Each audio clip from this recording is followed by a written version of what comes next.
Admiral Jake Morrison pressed his face against the cold metal wall of Earth's biggest space station and looked out at the stars.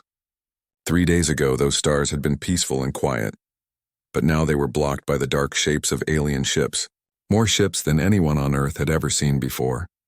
The Zephyrian Empire had come to take over Earth, and they brought enough firepower to turn the planet into dust. Jake had been in the military for 30 years, and he had never seen anything like this. The alien fleet stretched across space like a metal cloud. Their ships were huge and black with strange lights that pulsed like heartbeats. Earth's best scientists had counted over 2,000 enemy vessels, and more kept arriving every hour. Each alien ship was bigger than Earth's largest warship, and their weapons could probably destroy entire cities with one shot. Commander Lisa Parker walked into the command room carrying a stack of papers. Her face looked tired and scared like everyone else on the station. She had been Jake's second in command for 5 years, and he trusted her more than anyone. Lisa set the papers down on the metal table and shook her head. "The aliens sent another message," she said in a quiet voice. "Same as before. Complete surrender in 72 hours or they will kill everyone on Earth. No exceptions and no negotiations." Jake picked up one of the papers and read the alien words that had been translated into English. The message was simple and cruel. Surrender now or die. The Zephyrians had done the same thing to 17 other worlds in the past 10 years. Every planet had surrendered without a fight because resistance seemed impossible. The aliens always brought overwhelming force, and they never showed mercy to those who fought back. Captain Ryan Hughes was coordinating with what remained of Earth's defense fleet from his station across the room. He looked up from his computer screen and walked over to Jake and Lisa. Ryan was young, but he was one of the best tactical officers in the fleet. He had studied every battle the Zephyrians had ever fought, and he knew their methods better than anyone. "Admiral, we have 150 ships ready for battle," Ryan said. "But sir, with respect, our entire fleet could not even damage one of their larger vessels. Their shields are too strong and their armor is too thick. We would be throwing away lives for nothing." Jake understood what Ryan was saying. Earth's ships had been built for fighting pirates and small conflicts between human colonies. They were never designed to fight an empire that controlled half the galaxy. The biggest Earth warship carried weapons that might scratch the paint on a Zephyrian battlecruiser. It would be like throwing rocks at a mountain. Down on Earth, the governments were already preparing to surrender. The President of North America had called Jake twice, asking him to stand down the fleet. The European Council wanted to negotiate terms of surrender. The Asian Federation was discussing what kind of tribute they could offer the aliens. Everyone had given up hope except for a few military leaders who knew about secrets the government did not. Jake walked to his private office and closed the door. He sat down at his desk and opened a drawer that required his fingerprint and eye scan to unlock. Inside was a single communication device that looked like an ordinary phone, but connected to the most classified network in human space. Jake picked up the device and pressed a button that would send a message to only one person in the entire galaxy. Dr. Elena Martinez was working late in her laboratory when the message arrived. She had been expecting this call for 20 years, but her hands still shook as she read the encrypted words on her screen. The message was short and simple. "Ghostwalker is authorized. Begin Phase 1 immediately." Elena stood up from her chair and walked to a wall that looked completely normal. She pressed her hand against a hidden scanner, and a section of the wall slid away to reveal a room full of advanced computers and communication equipment. This was the command center for Project Ghostwalker, the most secret military program in human history. For 20 years, Elena and a small team of scientists had been working on technology that most people would call impossible.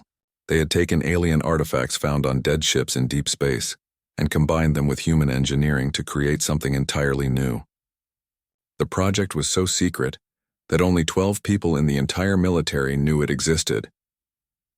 Elena activated the communication system and sent coded messages to hidden bases throughout the solar system.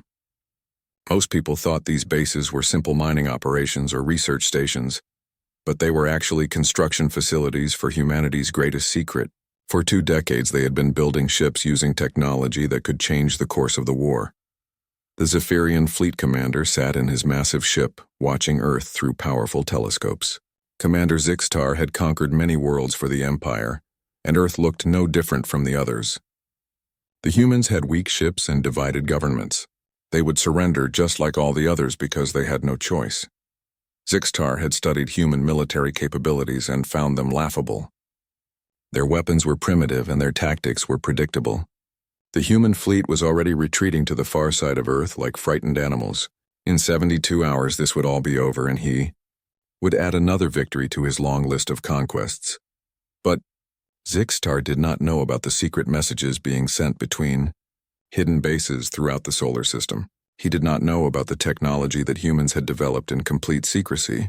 He did not know that his overwhelming advantage was about to become meaningless. Jake Morrison returned to the command center and looked out at the alien fleet one more time. In 3 days, those ships expected to receive Earth's surrender. Instead, they were going to get the biggest surprise in galactic history.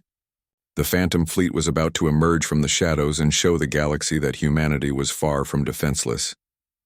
The countdown to surrender continued, but Jake was no longer worried about defeat. He was thinking about victory and how the aliens would react when they discovered that Earth had been preparing for this moment for 20 years. The Zephyrians had made one critical mistake. They had given humanity enough time to activate their greatest secret weapon. 20 years earlier, humanity had discovered something that would change everything. A dead alien ship floating near Pluto had been found by a mining crew looking for ice. The ship was ancient and empty, but it contained technology that human scientists had never seen before. Most government officials wanted to study the ship slowly and carefully, but a few military leaders had a different idea. Colonel Ben Carter was one of those leaders who understood that finding alien technology meant one thing. Somewhere in the galaxy there were civilizations with weapons and ships far beyond anything humans could build. If those aliens ever came to Earth, humanity would need more than conventional weapons to survive. Ben convinced a small group of military officers to start a secret project using the alien technology. The project was called Ghostwalker, and it operated completely outside normal military channels. Ben and his team built their main base inside Ceres, the largest asteroid between Mars and Jupiter. They hollowed out massive chambers deep inside the rock and built laboratories and construction facilities that could not be detected by any scanning technology. The asteroid looked like a simple mining operation from the outside, but inside it was the most advanced military facility in human space. Chief Engineer Kate Sullivan had spent her entire career working on experimental technology, but nothing had prepared her for what they found inside the alien ship. The aliens had developed something called phase shift technology that allowed objects to exist partially outside normal space and time. Kate studied the alien systems for years trying to understand how they worked and how humans could build their own version. The phase shift technology was incredibly complex and dangerous. Early experiments had destroyed 3 test ships and killed dozens of volunteers before Kate figured out how to make it stable.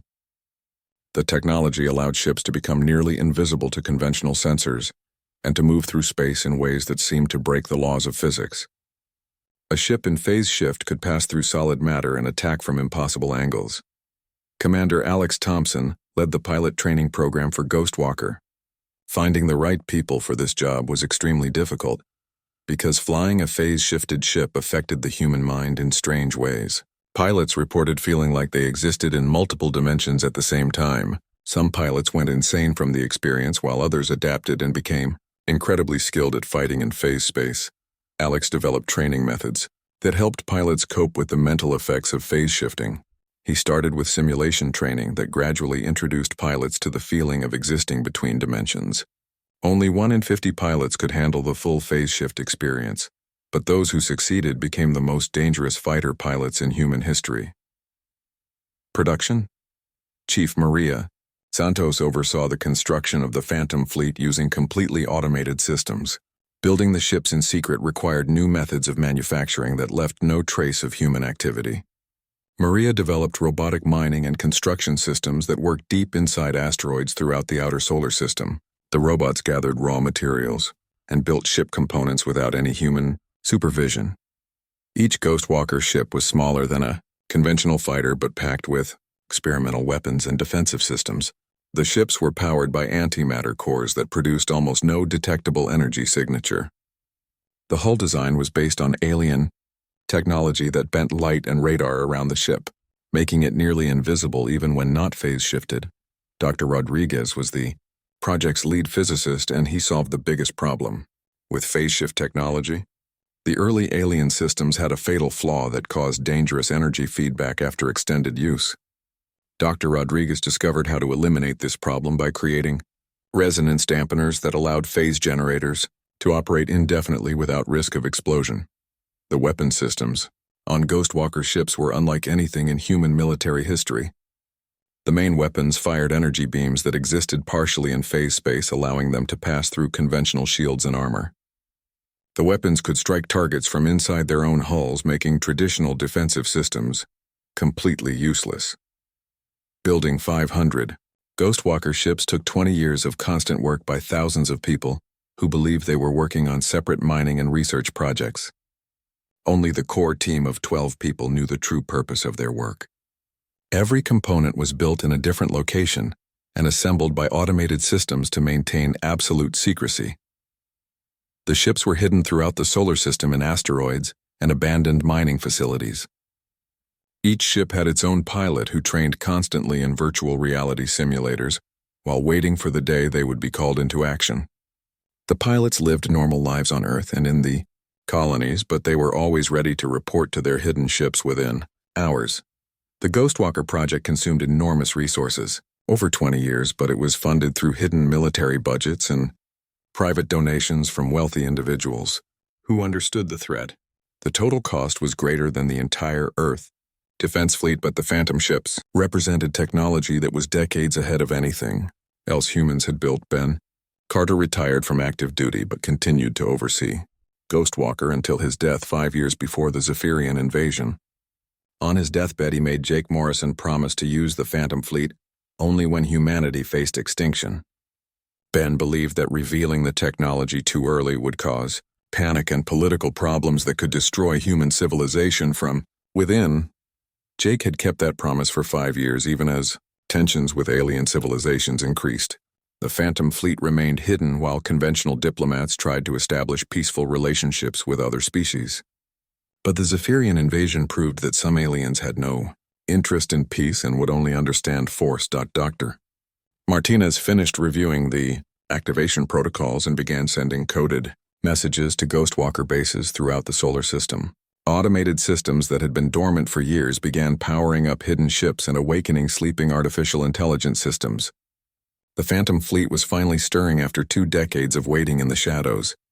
Within hours, 500 Ghostwalker pilots would report to their hidden ships and prepare for the most important battle in human history. The Zephyrians expected to face a weak and primitive human fleet, but instead they would encounter weapons and tactics that would seem like magic. The Phantom fleet was humanity's answer to an impossible situation, and it was about to change the balance of power in the galaxy forever. The 72-hour deadline passed, with Earth's governments officially announcing their surrender to the Zephyrian Empire. President Williams spoke on television telling the world that resistance was hopeless and that cooperation was the only way to save human lives. The European Council issued similar statements, and most world leaders prepared to meet with alien representatives to discuss terms of occupation. Admiral Jake Morrison watched the surrender announcements from his command center but said nothing to his crew. He maintained complete radio silence with the Zephyrian fleet while secretly coordinating with Dr. Martinez at the Ghostwalker base hidden inside Ceres. The alien ships were moving closer to Earth, expecting to begin their occupation within hours, but they had no idea what was waiting for them. Fleet Commander Zixtar stood on the bridge of his massive flagship, watching Earth grow larger on his viewing screens. He had conquered 17 worlds using the same psychological warfare tactics, and Earth was proving no different from the others.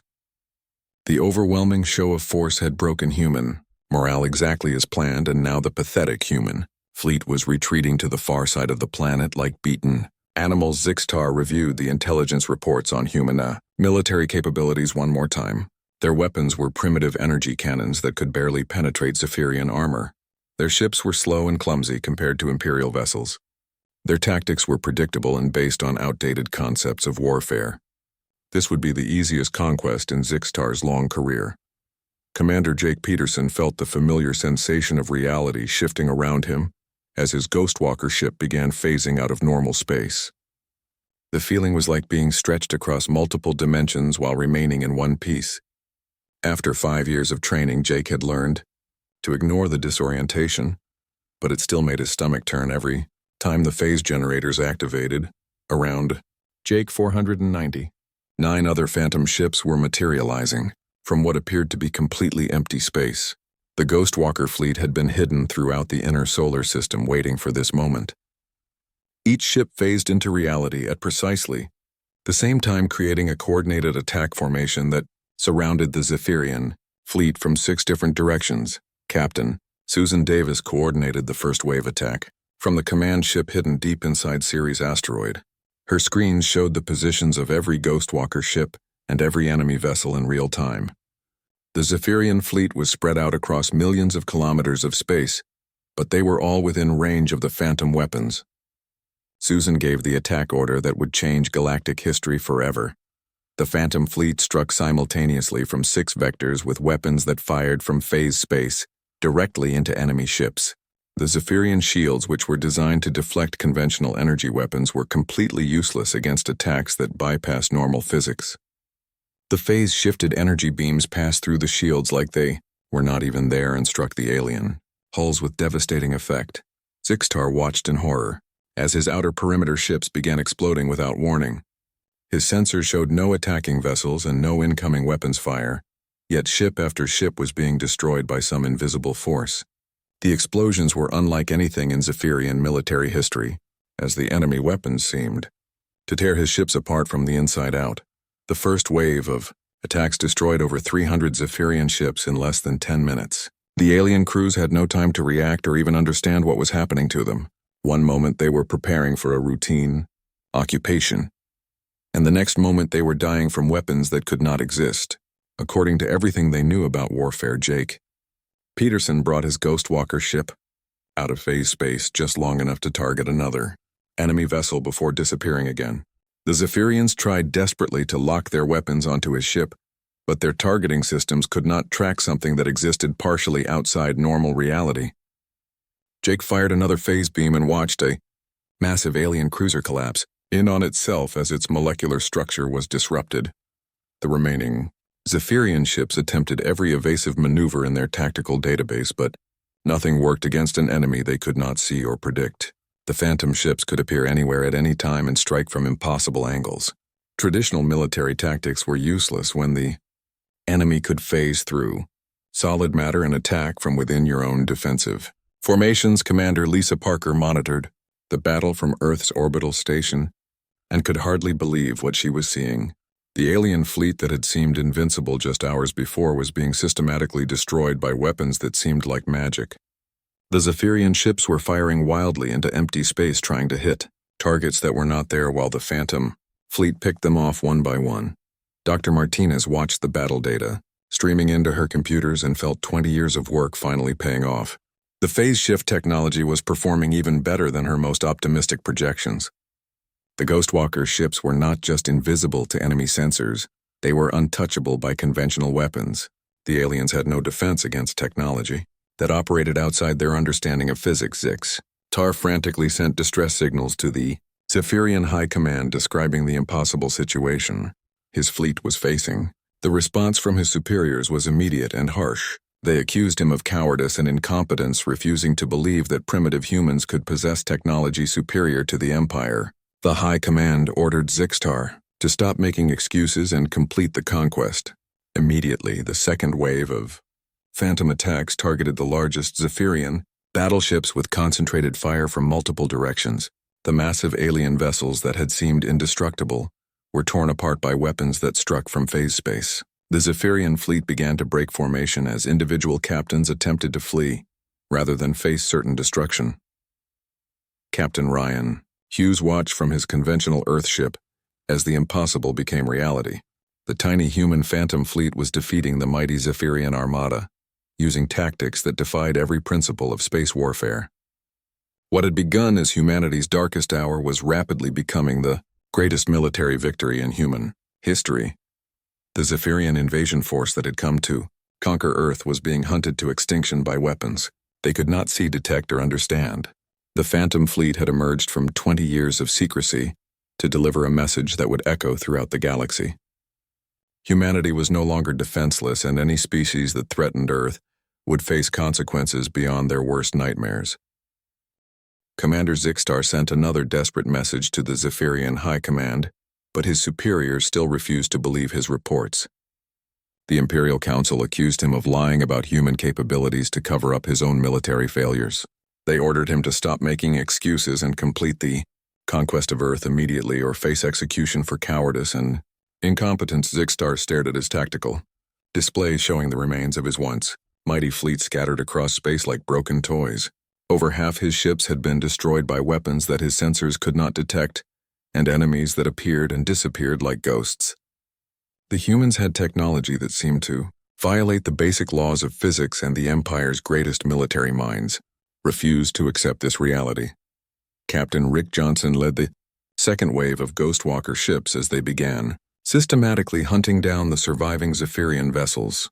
The aliens were trying to escape the solar system, but the Phantom ships could track them through phase space and strike before they could react. Rick brought his ship out of phase just long enough to destroy another fleeing cruiser before vanishing back into the space between dimensions. The Zephyrian crews were panicking as their ships continued to explode around them without warning. Their commanders screamed orders to fire at empty space while their crews desperately tried to find targets that did not exist in normal reality. Some alien ships attempted to ram the invisible enemies, but their hulls passed harmlessly through the phase-shifted Phantom vessels. Dr. Martinez monitored the battle from her hidden laboratory, watching 20 years of theoretical physics transform into devastating military reality. The phase-shift weapons were not just penetrating alien shields, they were disrupting the molecular structure of enemy ships, causing them to collapse from within. The technology was performing beyond her wildest expectations. Lieutenant Commander Tim Brooks discovered something important while examining the wreckage of destroyed Zephyrian ships. The alien vessels carried detailed star charts showing the locations of every world in the Zephyrian Empire, including their home planets and major military bases. The tactical intelligence was invaluable, but it also revealed the true scope of the threat humanity was facing. The Zephyrian Empire controlled over 200 star systems and commanded fleets numbering in the tens of thousands of ships. The force that had come to conquer Earth was just a small fraction of their total military power. If the Empire decided to send their main battle fleets, humanity would face odds that even the Phantom fleet could not overcome. Jake Peterson brought his Ghost Walker ship alongside a disabled Zephyrian vessel and used phase beams to carefully cut through the hull without killing the crew inside. The human fleet needed prisoners who could provide information about Empire military capabilities and political structure. The aliens inside were terrified beyond reason, having never encountered weapons that could cut through their armor like paper. Admiral Morrison realized that simply defeating this invasion force would not be enough to ensure Earth's safety. The Zephyrian Empire would eventually send larger fleets with better weapons once they understood what they were facing. To guarantee human survival, the Phantom fleet would need to take the war directly to the Empire and convince them that attacking Earth was too dangerous to attempt. The surviving Zephyrian ships attempted to form defensive formations, but traditional tactics were useless against enemies that could appear inside their formations and attack from within. The Phantom ships struck like lightning, always appearing where they were least expected and vanishing before the aliens could respond. It was not warfare as the Zephyrians understood it, but something entirely new and terrifying. Captain Susan Davis coordinated the Phantom fleet's movements from her command ship, ensuring that no Zephyrian vessel escaped the solar system. The aliens had come to conquer humanity, but instead they were being systematically destroyed by technology they could not comprehend. The few ships that managed to jump to hyperspace were followed by Ghostwalker vessels that could track them through phase space. Dr. Rodriguez analyzed the alien technology recovered from destroyed ships and made a disturbing discovery. The Zephyrians had weapons capable of destroying entire planets, and they would not hesitate to use them if they felt sufficiently threatened. The Empire's standard response to unexpected resistance was complete annihilation of the target world and everything on it.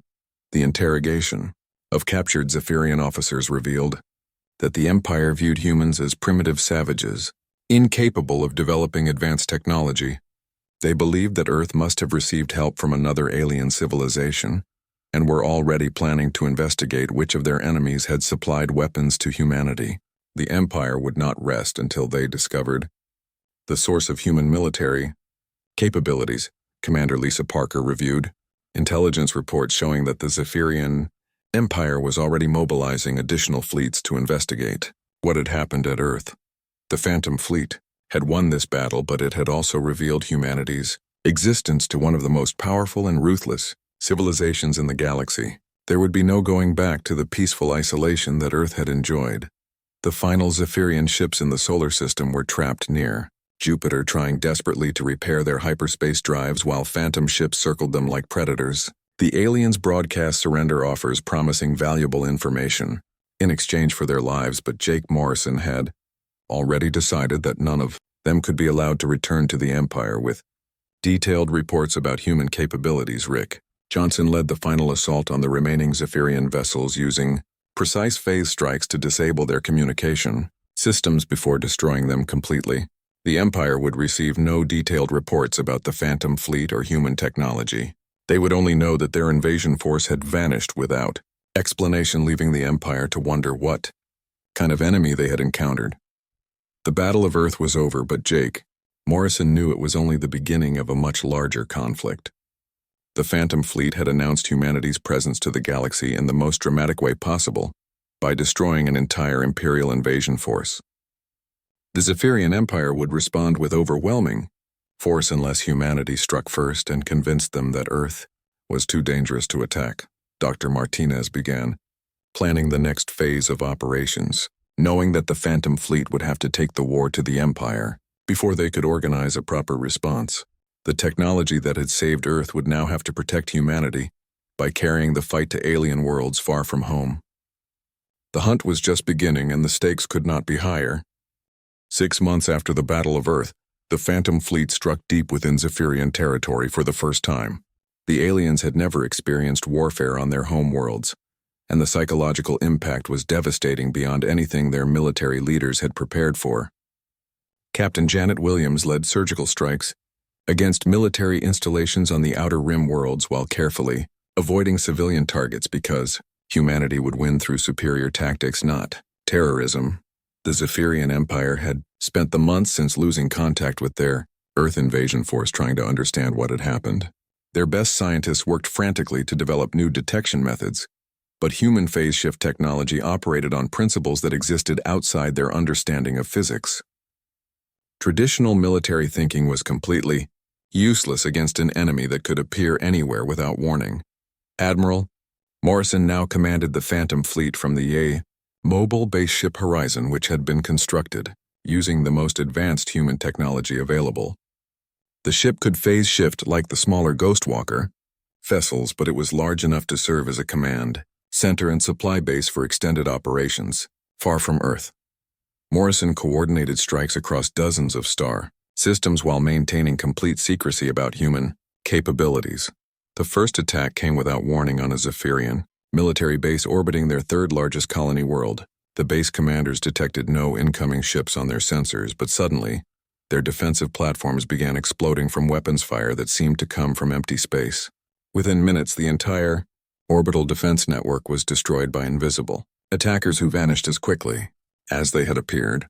Dr. Martinez had developed new weapons specifically for the deep space campaign that could disable alien technology without killing the operators. The Phantom Fleet used these weapons to capture intact Zephyrian equipment and intelligence files while leaving the alien crews alive but helpless. This created maximum psychological impact while gathering valuable information about Empire military capabilities and political structure. The Ghostwalker ships proved nearly impossible for the Zephyrians to counter, despite months of desperate research and development. Every time the Empire thought they had discovered a method for detecting phase-shifted vessels, the Phantom Fleet would demonstrate new capabilities that made their previous efforts worthless. Human engineering had created something that existed partially outside the normal universe. Commander Lisa Foster had taken over ground operations training and was preparing teams of human soldiers who could operate on alien worlds using portable phase-shift equipment. The technology was still too complex for individual infantry, but small teams could use it to infiltrate enemy facilities and gather intelligence without being detected by conventional security systems, the Phantom Fleet's attacks followed a carefully planned pattern, designed to convince the Zephyrian leadership that continued aggression against humanity would result in the complete destruction of their military infrastructure. Every strike targeted only military installations, while leaving civilian populations completely untouched. This demonstrated that humans could destroy the Empire whenever they chose but were showing restraint. Captain Rick Johnson led a daring raid on the main Zephyrian intelligence facility located in their home star system. The base was protected by thousands of defensive platforms and patrol ships, but none of them could detect or engage the phase-shifted Ghostwalker vessels. Rick's team penetrated the facility's data cores and downloaded complete files on Empire military operations throughout the galaxy. The intelligence gathered from Zephyrian computers revealed that the Empire was facing rebellions on dozens of worlds where conquered species had heard rumors about the mysterious defeats of Imperial fleets. The Phantom Fleet's victories were inspiring resistance movements throughout Zephyrian space as other species realized that the Empire could be defeated by superior technology and tactics. Dr. Rodriguez analyzed captured Zephyrian weapons and discovered that the Empire possessed planet-killing devices that could destroy entire worlds from orbit. However, these weapons required massive support fleets to deploy and operate, making them vulnerable to Phantom Fleet attacks. The aliens could threaten to destroy Earth, but they would lose their ability to do so if the Phantom Fleet struck. First, Admiral Morrison coordinated with Earth's diplomatic corps to offer the Zephyrian Empire terms for peace through secret communication channels. The message was simple and direct. Humanity wanted to be left alone to develop in peace, but any future aggression would result in the systematic destruction of Imperial military forces throughout the galaxy. The choice was theirs to make. The Zephyrian High Command initially rejected human peace offers, believing that no primitive species could seriously threaten the mighty Empire. However, as Phantom Fleet attacks continued to devastate their military installations, the Imperial Council began to reconsider their position. Losing battles to invisible enemies was damaging their reputation. Throughout the galaxy, Commander Tim Brooks led intelligence-gathering operations that monitored Zephyrian communications and troop movements throughout their territory. The Empire was struggling to maintain control over their conquered worlds as news of their defeat spread to other species. The Phantom Fleet had not only defeated the Zephyrians, but had also inspired hope among countless oppressed civilizations. The war ended not with Earth's surrender, but with the Zephyrian Empire's formal recognition of humanity as a major galactic power that must not be provoked. The Imperial Council issued orders to all military commanders forbidding any aggressive actions against human space or Earth's colonial territories. The Empire that had conquered hundreds of worlds was now afraid of a single planet. Word spread throughout the galaxy about the Phantom Fleet and their impossible victories against overwhelming odds. Ships that struck from nowhere and vanished without trace had become the stuff of legend among both military professionals and civilian populations. Other aggressive species reconsidered their expansion plans when they learned that attacking humanity meant facing enemies who could strike their homeworlds from the shadows. Captain Janet Williams returned to Earth as a hero, but she knew that the real work was just beginning. The Phantom Fleet had won this conflict, but the galaxy contained countless other civilizations with technologies that humanity had not yet encountered.